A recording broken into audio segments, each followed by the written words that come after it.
کائنات میں اگر پرکھ نہ ہونا کہ کسی نے کسی کی ذات سے پیار کیا ہے تو ابو بکر صدیق نے میرے مصطفیٰ کی ذات سے پیار کیا ہے صلی اللہ علیہ وسلم، حضور کی ذات سے محبت کی۔ اور کب یاری لگائی؟ جناب ابو بکر صدیق کی عمر 16.5 سال تھی۔ کتنی؟ اور نبی پاک کی عمر تقریباً 20 سال تھی۔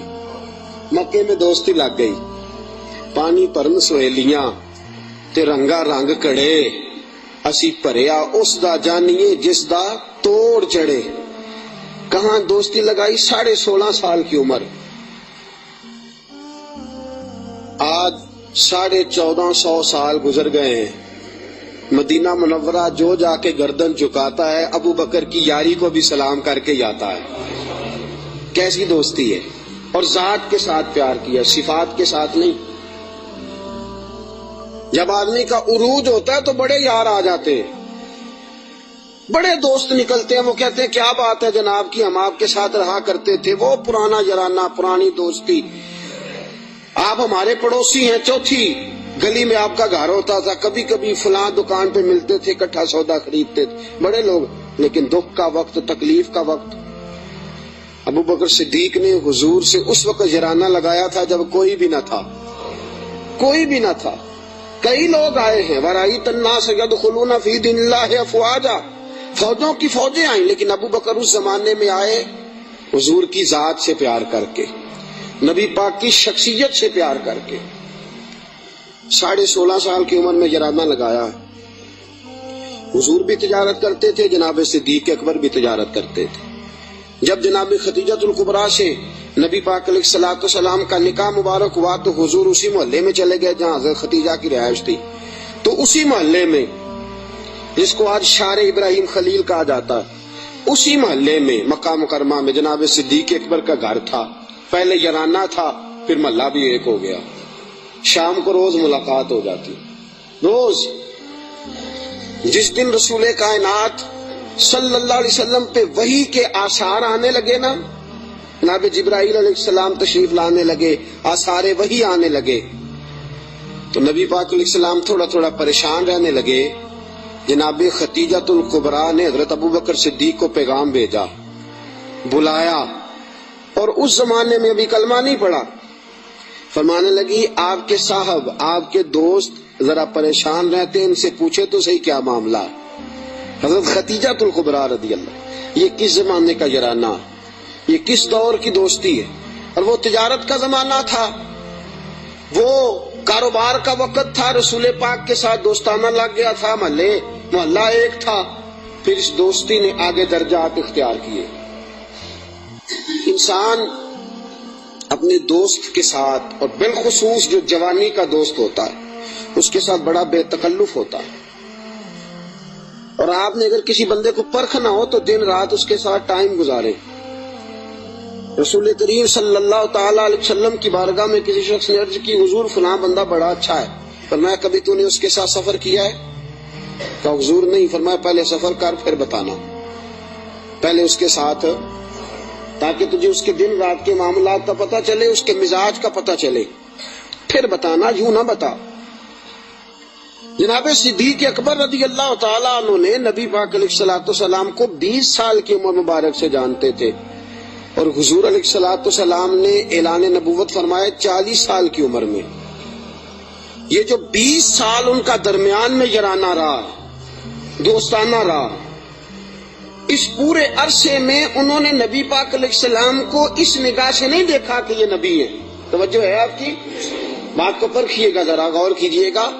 ایک ہوتا ہے بندہ سمجھتا ہے یہ شیخ ہے، یہ پیر ہے، یہ علامہ ہے، یہ مولانا ہے، اور جب اس نگاہ سے وہ پرکھتا ہے، دیکھتا ہے، تو آپ جان سکتے ہیں کہ وہ اس کا تصور ہوتا ہے کہ یہ نیک ہوگا، پرہیزگار ہوگا۔ بہت ساری ایسی نظریں ہیں جو اس پہ وہ ڈالتا ہی نہیں، تائرانہ نظریں، تنقید کی نظریں ڈالتا ہی نہیں، اس زاویے سے وہ سوچتا ہی نہیں۔ میرے عزیزو، نبی کریم صلی اللہ علیہ وسلم کو جناب صدیق اکبر نے 20 سال اس نظر سے دیکھا ہی نہیں کہ یہ نبی ہے۔ یہ میرے نبی پاک علیہ الصلوۃ والسلام کی سیرت اور کردار کا حسن ہے۔ فقد لبثت فیکم عمرا من قبلہ افلا تعقلون، کہا لوگوں میں نے تمہارے درمیان عمر گزاری ہے، میرا تمہارے درمیان جوانی کا گزارنا اور پاکیزہ رہنا اس بات کی دلیل ہے کہ میں اللہ کا نبی ہوں۔ میری عمر کو دیکھ لو، میں نے 40 سال کا وقت تمہارے درمیان گزارا، یہ دلیل ہے کہ میں اللہ کا نبی ہوں۔ 20 سال دیکھا جناب صدیق اکبر نے، اور نبی پاک علیہ السلام فرماتے ہیں جس کو بھی میں نے کہا نا کلمہ پڑھ لے، اس نے معجزہ مانگا۔ کسی نے کہا پتھروں کو کلمہ پڑھائیے، کسی نے کہا درختوں کو سجدہ کرائیے، کسی نے کہا ڈوبے ہوئے سورج کو بلائیے، کسی نے کہا چاند توڑ کے دکھائیے۔ فرمایا ابو بکر نے معجزہ مانگا ہی کوئی نہیں۔ ابو بکر نے معجزہ اے کن فیکون اجے کل دی گل ہے، اساں پہلوں پریت رلائی۔ ابو بکر صدیق نے معجزہ مانگا ہی نہیں۔ میں نے کہا ابو بکر کلمہ پڑھ لے، کہا حضور ٹھیک ہے پڑھا دے، حضور ٹھیک ہے پڑھا دیں۔ نبی پاک علیہ السلام کا کلمہ پڑھ لیا جناب صدیق اکبر نے۔ دوستو ابو بکر صدیق مکہ مکرمہ کے ایک سنجیدہ ترین شخص کا نام ہے۔ یہ جذباتی آدمی نہیں، یہ غریب آدمی تھا، چلا گیا پیر صاحب کے پاس، مرید ہو گیا، ساری زندگی خدمت میں گزار دی۔ یہ ایک بہترین تاجر ہے، یہ وہ شخص ہے جس کا مکہ مکرمہ سے لے کر مدینہ طیبہ تک اور شام کی سرحدوں تک تجارت کا مال پھیلا ہوا ہے۔ آپ دیکھیے جب ہجرت کر کے حضور گزر رہے ہیں نا مکہ مکرمہ سے مدینہ طیبہ کی طرف، تو بہت سارے لوگ ایسے تھے جو حضور کو نہیں جانتے تھے لیکن جناب صدیق اکبر کو جانتے تھے، واقف تھے حضرت صدیق اکبر کے۔ حضور انہوں نے جناب ابو بکر صدیق سے پوچھا یہ کون ہے آپ کے ساتھ؟ جناب صدیق اکبر یہ تو بتا نہیں سکتے تھے کہ یہ نبی پاک ہیں، اس لیے کہ بات پھیل جاتی، کافروں کو پتہ چل جاتا۔ پتہ کیا فرماتے تھے؟ فرماتے تھے یہ میرے راہبر ہیں، یہ مجھے سیدھا رستہ دکھاتے ہیں، یہ مجھے سیدھا رستہ دکھاتے ہیں، یہ میرے راہبر ہیں، میں ان کے پیچھے ہوں، جدھر لے جاتے ہیں میں چلا جاتا ہوں۔ وہ لوگ یہ سمجھتے کہ شاید ابو بکر کو رستوں کا پتہ، تو کسی ایسے شخص کو ساتھ لیا جسے رستوں کا۔ یہ ایک بہترین سمجھدار زیرک آدمی ہے، زیرک آدمی اور دانا آدمی ہے۔ اس نے کلمہ پڑھ لیا، کیا دیکھ کے؟ صرف یہ دیکھ کے کہ یار وہ شخص جس کی جوانی اتنی پاکیزہ ہے، جس کا مزاج عرب کے اس برے اور گندے معاشرے میں اتنا صاف ستھرا ہے، وہ یقیناً اللہ کا نبی ہو سکتا ہے۔ اس مزاج میں جناب صدیق اکبر نے کلمہ پڑھا، اور کلمہ پڑھ کے پوری تیاری کر لی نبی پاک کا ساتھ دینے کی۔ تجارت چھوڑ دی، کاروبار چھوڑ دیا، بچے بھی تھے۔ ابو بکر صدیق کی 14 کے قریب اولادوں کا تذکرہ ملتا ہے، بچے بھی تھے، والد صاحب بھی موجود تھے۔ جناب ابو بکر صدیق کے والد گرامی جناب صدیق اکبر کے انتقال کے بعد ان کا وصال ہوا۔ حضرت صدیق اکبر کے بہن بھائی بھی تھے، سارا کچھ تھا، لیکن ابو بکر نے مان لیا ہے تو پھر باقی سارا کچھ چھوڑ دیا ہے۔ صدیق اکبر سائے کی طرح میرے نبی پاک کے ساتھ ہے۔ حضور نے فرمایا دن ہے تو ابو بکر نے کہا سونے دینی ہے، رات ہے کہا حضور رات ہی ہے۔ ایک بات، صرف ایک بات، اور پھر میں آگے بڑھتا ہوں۔ حضرت علی المرتضیٰ رضی اللہ تعالیٰ عنہ نے لوگوں سے پوچھا تھا، لوگوں اپنے زمانے میں حضرت علی نے اپنے دور خلافت میں فرمایا لوگوں بتاؤ سب سے زیادہ بہادر کون ہے مسلمانوں میں سے؟ انہوں نے کہا حضور آپ علی ہیں، اسد اللہ و رسول آپ کا لقب ہے، آپ ہی سب سے زیادہ بہادر ہیں، اور کون ہوگا؟ تو جناب علی المرتضیٰ نے فرمایا مکہ مکرمہ میں ایک دن ایسا بھی آیا تھا کہ میرے سامنے کافروں نے رسول پاک کو پکڑ لیا تھا، اور سارے مل کے اللہ کے حبیب پہ تشدد کر رہے تھے معاذ اللہ۔ کوئی گلے میں چادر ڈال کے اس کو مروڑتا تھا، اس کو جو ہے وہ کھینچتا تھا، اور حضور کی مقدس آنکھیں باہر نکل آئیں۔ فرمایا کوئی نبی پاک علیہ الصلوۃ والسلام کو مارتا تھا، فرماتے ایک شخص زور سے پکارا ابو بکر کو بلاؤ، ایک شخص زور سے پکارا ابو بکر کو۔ نبی علی المرتضیٰ فرماتے ہیں میری 13-14 سال عمر تھی، میں نے ابو بکر کو آتے دیکھا، نہ سر پہ ٹوپی تھی نہ پیروں میں جوتا تھا۔ ابو بکر دوڑا ہوا آیا،